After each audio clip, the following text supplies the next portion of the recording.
Hey everybody, it's Michele Pilar and welcome to another week of the 2-Minute Miracle. Hey, we have another guest author this week.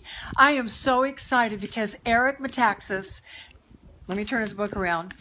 Eric Mataxas, oh, no, see, I messed it up. See, now you messed it up. The first take, I didn't, okay, wait, let me try again. Eric Mataxas. Is that right? That's exactly right. Eric Mataxas. That's uncanny. I have figured out how to say his name right, but that's not what's important. What's important is that you remember his name. This is a New York Times best-selling author, but a man of God that is so brilliant and so beautiful. And God is using that in such a simple, humble ways to break down the church leaders and church what is the word I'm looking for, Eric? You take people from church history and you make it. I often write books about, in this case, a man of God. I have written 3 biographies. This is the brand new one on Martin Luther, and boy, was he a character. And see, that's what I love, is none of us have taken the time to study like you have, that has a heart, that God has put this in your heart to help us to have bite-sized pieces and understand that we're all the same in Christ and we all have our strong, okay, so Amen. I'm going to be quiet so that Eric can talk about this All fabulous book, and it is called? It's called Martin Luther, the man who rediscovered God and changed the world. And Yes. he did change the world because he rediscovered something that had been basically forgotten. By the time Luther came into the world, which is around 1500, the church had forgotten the most important thing of all. And this is not everybody, but generally speaking, they'd forgotten that Jesus did everything and Jesus does everything. And the only thing we can do is understand that we can do nothing.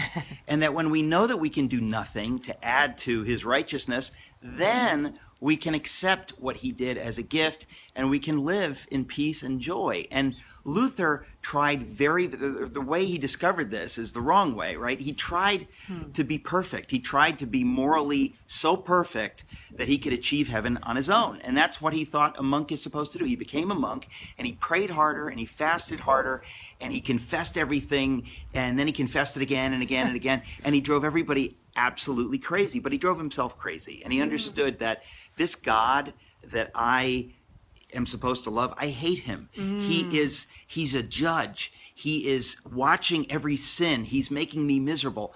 And he studied the scriptures. People didn't really study the scriptures in those days, but he studied the scriptures and he thought there's got to be a key in here somewhere to help me. And he discovered the famous passage in Romans where he understands that it's God's righteousness. God gives me his righteousness.